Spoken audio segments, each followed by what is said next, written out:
Hey guys, I'm Cambry and this is Brandy, and we're going to be doing the functional dexterity test today.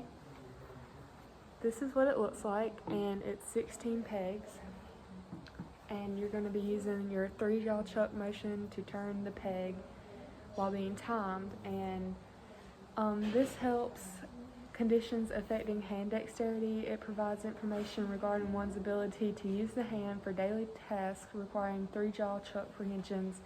For example, buttoning, tying shoelaces, screwing a nut and bolt, and lacing yarn. So any writing, anything like that. So for the tool, you place the pegboard in front of the patient and you tell them, please start with your non-injured hand. Start by turning the peg at the top opposite corner. Point to the peg and turn all the pegs over as quickly as possible, turning over one row of pegs, then reversing the order in the next row in a zigzag fashion. So if their right hand was injured, they would start over here on the left side and work over, drop down, and then just keep going in a zigzag pattern. So things you can't do while you're doing the test are supinating, so no turning your hand up to face the ceiling. Don't touch the board for help turning the peg. It should only be your fingers. And if you do these things, you have a penalty of 5 seconds. And if you drop a peg, the time is stopped, and then there's a penalty of 10 seconds. So if the peg is dropped, you retrieve the peg after stopping the timer, put it back in the pegboard in the unturned position, then you continue to turn the pegs with the peg that was dropped, and the clock starts when the patient starts turning the peg again. So first, you as a therapist will do an example of the first 4 pegs, showing them how to do it. So I'm going to do that now.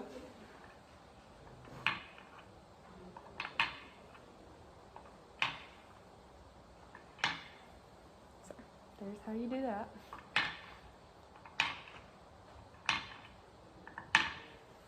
Then you give your patient a practice round with all the pegs. So can you start right here and then go down? Hands up.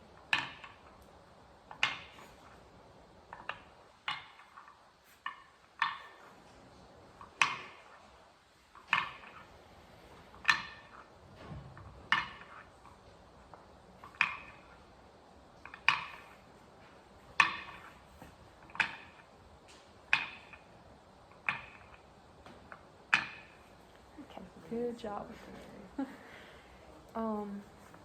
So before we actually start with the timer, I'm going to show you the score sheet. This is how you're going to grade their test, and basically you put their name and your name, and you test both hands. So the non-injured hand, you'll check if it's right or left hand, and then you record if they have any penalties, and then their score is how long it took them at the end, so the amount of seconds. But then for the injured hand, it's kind of more complicated. You choose if it's their right or left hand, and then their dominant or non-dominant hand. You do their initial score, so that how long it took them to do the test first, and then you add the penalties. So if they touch the board, it will be 5 second, supinated 5 second, or drop the peg 10 second.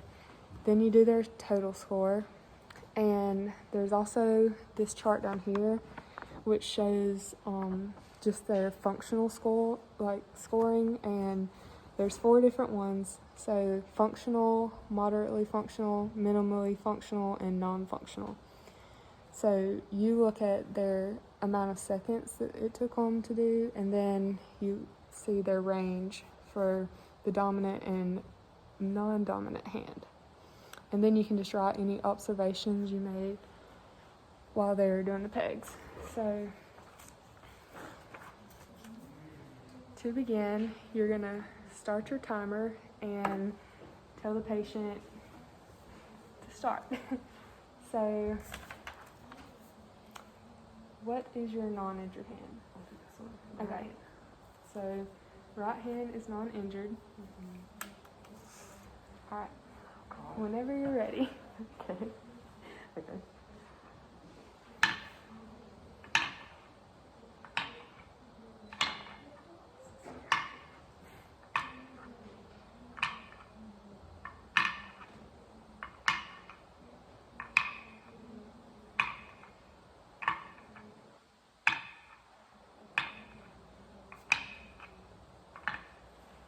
Okay, good job.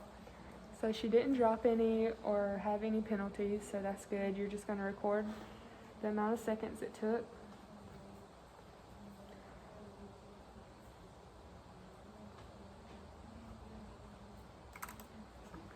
So that's how long it took. Then she didn't have penalties, so you just write the seconds. Okay. Now for your injured hand, is it your right or left hand? My left. And dominant or non-dominant? Non-dominant. Oh God. Okay. Okay. So, You ready? yeah, whenever you're ready. Okay. This is so bad. Okay. So she dropped the peg. So replace the peg. And in the unturned position, now I'm going to write down that there is a penalty for dropping the peg. And then when she touches the peg again, that's when you start the timer.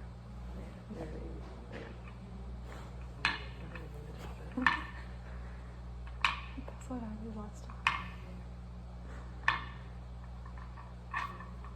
Okay. So she used the board.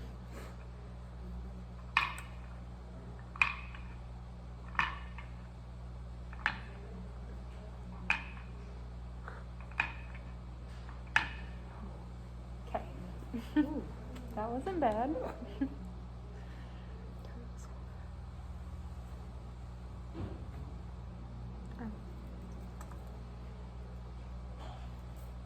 Okay, this is how long it took initially, so you write that down.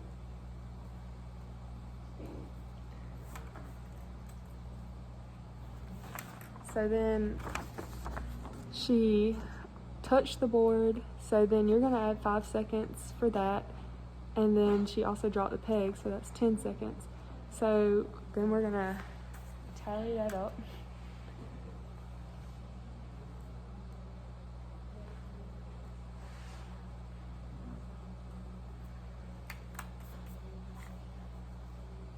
And then look at the chart down on the bottom to see the functional level. So after adding her penalties to the original initial score, she has 45.86 seconds. And since this was her non-dominant hand, you look on the right side and she's in the moderately functional range, which is still pretty good, even though it was your injured and your non-dominant hand.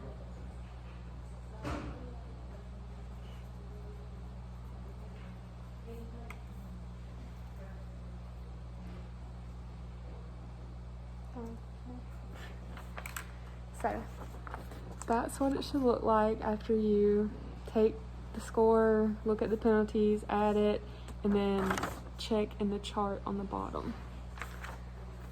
So, like I said, this tool helps with this motion. So anything like buttoning, writing, peeling like a banana or any kind of fruit, like anything very fine motor, like this is going to help with concentration. And yeah, so that's the functional dexterity test.